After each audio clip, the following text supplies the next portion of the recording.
செய்தி 31. ஆவியின்படி வாழ். தேவன் மனிதனை ஒரு ஆவி, ஆத்மா, சரீரத்தோடு படைத்தார். மனிதன் ஆவியின்படியும் வாழ முடியும், ஆத்மாவின்படியும் வாழ முடியும், சரீரத்தின்படியும் வாழ முடியும். ஆனால் தேவன் விரும்புவது மனிதன் ஆவியின்படி வாழ வேண்டும் என்பதே. தேவனுக்கு நல்ல மனிதரும் தேவையில்லை, கெட்ட மனிதரும் தேவையில்லை, தேவ மனிதனே தேவை. ஆவியின்படி வாழ்வது என்றால் தேவ மனித வாழ்க்கை என்ற அர்த்தம். முதல் தேவ மனிதர் நம்முடைய கர்த்தராகிய இயேசு கிறிஸ்து. அவருடைய மனுஷீகத்தில் பாவமில்லை. ஆனாலும் அவர் பாவமில்லாத அந்த மனுஷீகத்தை வாழாமல் அவருக்குள் இருந்த தெய்வீகத்தையே வாழ்ந்து காட்டினார். இயேசு கிறிஸ்து செய்த அற்புதத்தில் அற்புதம் மனிதனாக இருந்து தேவனை வாழ்ந்து காட்டியது. அது ஒரு மிகவும் அற்புதமான ஒரு வாழ்க்கை. அப்படிப்பட்ட ஒரு வாழ்க்கை வாழவே தேவன் நம்மை அழைத்திருக்கிறார். அப்படிப்பட்ட வாழ்க்கை வாழ்வதென்றால் ஆவியின்படி வாழ்வதால். எனவே இந்த செய்தியில் நாம் ஆவியின்படி வாழ்தல் என்பதை நாம் பார்க்க போகிறோம். ஒரு விசுவாசி 3 விதமான வாழ்க்கை வாழ முடியும். தேவ மனித வாழ்க்கை, நல்ல மனித வாழ்க்கை, கெட்ட மனித வாழ்க்கை. ஒரு விசுவாசி தேவ மனித வாழ்க்கை வாழ்ந்தால் அவன் தேவனுக்கு சமம். ஒரு விசுவாசி நல்ல மனித வாழ்க்கை வாழ்ந்தால் அவன் மனிதனுக்கு சமம். ஒரு விசுவாசி கெட்ட மனித வாழ்க்கை வாழ்ந்தால் அவன் மிருகத்துக்கு சமம். பிலிப்பியர் 1:21. எனக்கு வாழ்வதென்றால் கிறிஸ்துவே. ரோமர் 5:7. நல்லவனுக்காக ஒருவேளை ஒருவன் மரிக்க துணியலாம். 7:19. நான் விரும்புகிற நன்மையை செய்யாமல் விரும்பாத தீமையே செய்கிறேன். தேவ மனிதன் ஒரு ஆவிக்குரிய மனிதன். தேவ மனித வாழ்க்கை என்றால் ஆவியின்படி வாழ்வதால். 1 கொரிந்தியர் 2:15. ஆவிக்குரியவன் எல்லாவற்றையும் ஆராய்ந்து நிதானிக்கிறார். ரோமர் 8:4. மாம்சத்தின்படி நடக்காமல் ஆவியின்படி நடக்கிறவன். நல்ல மனிதன் ஒரு ஆத்மீக மனிதன். நல்ல மனித வாழ்க்கை என்றால் ஆத்மாவின்படி வாழ்வதா. 1 கொரிந்தியர் 2:14. ஆத்மீக மனிதனோ தேவனுடைய ஆவிக்குரியவர்களை ஏற்றுக்கொள்ள மாட்டான். எபேசியர் 4:17. மற்ற புறஜாதிகள் தங்கள் மாயையான மனதின்படி நடக்கிறது போல நீங்கள் இனி நடக்காதீர்கள். கெட்ட மனிதன் ஒரு மாம்சீக மனிதன். கெட்ட மனித வாழ்க்கை என்றால் சரீரத்தின்படி, அதாவது மாம்சத்தின்படி வாழ்வதாகும். 1 கொரிந்தியர் 3:1. சகோதரர்களே, நான் உங்களை ஆவிக்குரியவர்கள் என்று எண்ணி உங்களோட பேசக்கூடாமல் மாம்சத்துக்குரியவர்கள் என்று எண்ணியே பேசுகிறேன். ரோமர் 8:4. மாம்சத்தின்படி நடக்காமல் ஆவின்படி நடக்கிறான். ஒவ்வொரு நாளும் நம்மிடம் 3 விதமான வாழ்க்கை இருக்கலாம். காலையில் தேவ மனித வாழ்க்கை, மத்தியானம் நல்ல மனித வாழ்க்கை, இரவு கெட்ட மனித வாழ்க்கை. ஒரே மனிதன் ஒரே நாளில் இப்படி 3 விதமாக வாழ முடியும். அதாவது காலையில் தேவனை போல இருக்க முடியும், மத்தியானம் மனிதனை போல இருக்க முடியும், இரவு மிருகத்தை போல இருக்க முடியும். ஒரு விசுவாசி 3 விதமான ஆளுகையின் கீழ் இருக்க முடியும்.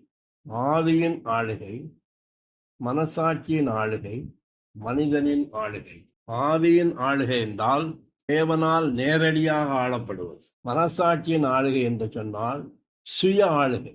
மனிதனின் ஆளுகை என்று சொன்னால் மனித அரசாங்கத்தின் கீழ் வாழ்வது.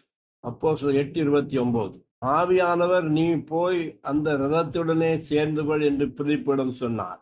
ரோமர் 2:15. அவருடைய மனசாட்சியும் கூட சாட்சியிடுகிறதினாலும் குற்றம் உண்டு குற்றமில்லை என்று அவர்களுடைய சிந்தனை ஒன்றையொன்று தீர்க்கிறதினாலும். ஆதியாகமம் 9:6. மனிதனுடைய இரத்தத்தை எவன் சிந்துகிறானோ அவருடைய இரத்தம் மனிதனாலே சிந்தப்பட கடவன். மனிதனுடைய வீழ்ச்சிக்கு முன்பு தன் ஆவியின் மூலம் மனிதன் தேவனுடைய நேரடி ஆளுகையின் கீழ் இருந்தார். மனிதனுடைய ஆவி முழு மனிதனையும் ஆளுகை செய்தது. ஆதியாகமம் 2:17. ஆனால் நன்மை தீமை அறியத்தக்க மரத்தின் கனியை புசிக்க வேண்டாம், அதை புசிக்கும் நாளில் சாகவே சாவார். சங்கீதம் 143:10. உமக்கு பிரியமானதை செய்ய எனக்கு போதித்தருளும், நீரே என் தேவன். உம்முடைய ஆவி என்னை செம்மையான வழியில் நடத்தட்டும். 139:7. உம்முடைய ஆவிக்கு மறைவாக எங்கே போவேன், உம்முடைய சமூகத்தை விட்டு எங்கே ஓடுவேன். மனிதனுடைய வீழ்ச்சிக்கு முன்பு தன் ஆவியின் மூலம் மனிதன் தேவனுடைய நேரடி ஆளுகையின் கீழ் இருந்தான். மனிதனுடைய ஆவி முழு மனிதனையும் ஆளுகை செய்தது.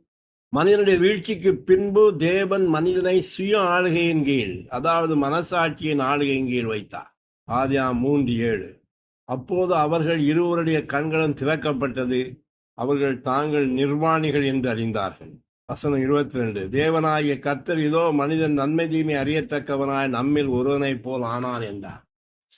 மனிதன் வீழ்ந்த போது அவனுடைய மனசாட்சி வேலை செய்ய ஆரம்பித்தது. அதற்கு முன்பு மனசாட்சி அவனிடம் இருந்தது, ஆனால் அது வேலை செய்யவில்லை, வேண்டிய தேவையில்லை. ஆனால் மனிதன் வீழ்ந்த போது மனிதனுடைய மனசாட்சி இயங்க ஆரம்பித்தது, வேலை செய்ய ஆரம்பித்தது. அப்போஸ்தலர் 24:16. இதனால் நான் தேவனுக்கும் மனிதனுக்கும் முன்பாக எப்போதும் குற்றமற்ற மனசாட்சியை உடையவனாயிருக்க பிரயாசப்படுகிறேன். மனிதனுடைய வீழ்ச்சிக்கு பின்பு தேவன் மனிதனை சுய ஆளுகையின் கீழ், அதாவது மனசாட்சியின் ஆளுகையின் கீழ் வைத்தார்.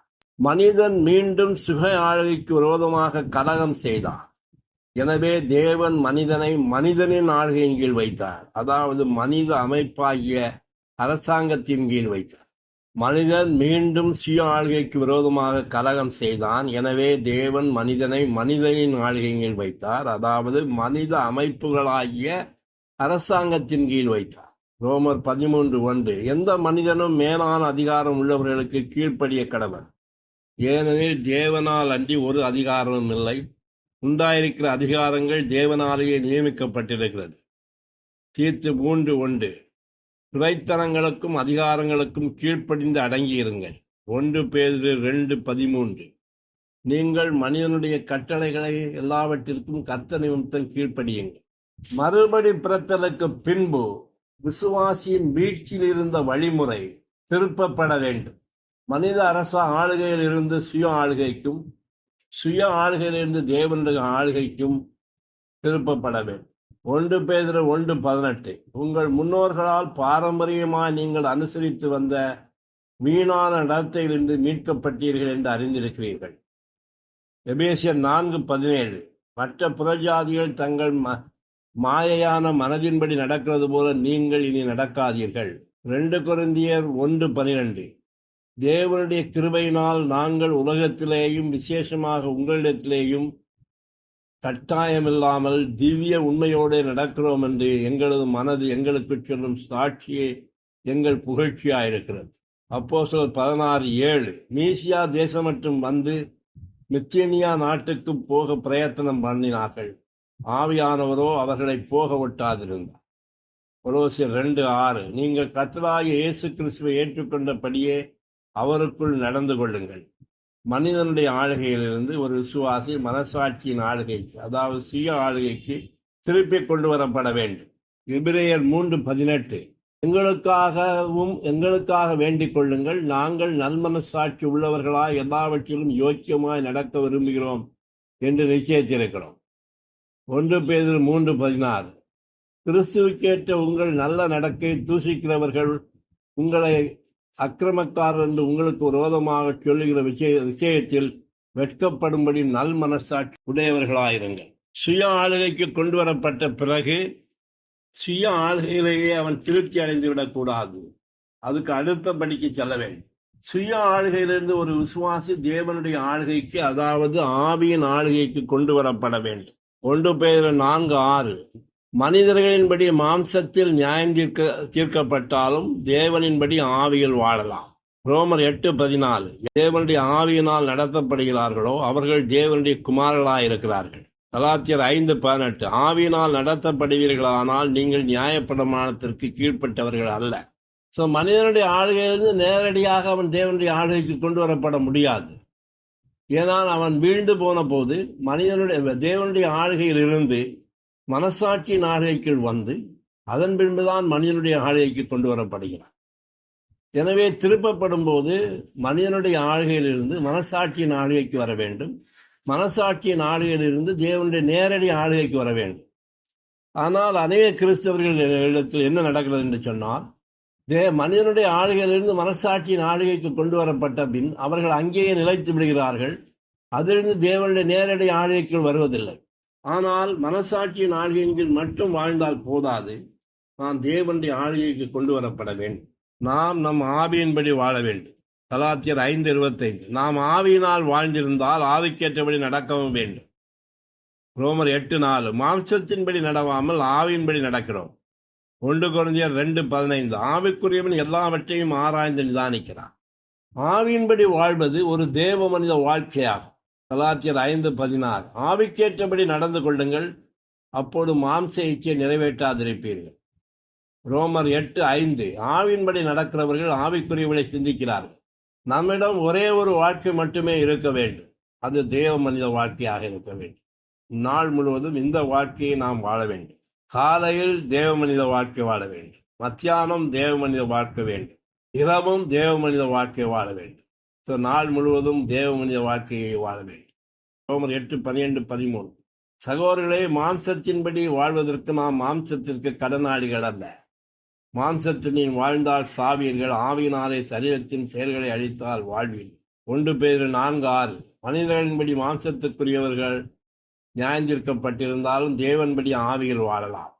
கலாத்தியர் 5:18 ஆவியினால் நடத்தப்படுவீர்களே, ஆனால் நீங்கள் நியாயப்பிரமாணத்துக்கு கீழ்ப்பட்டவர்கள் அல்ல.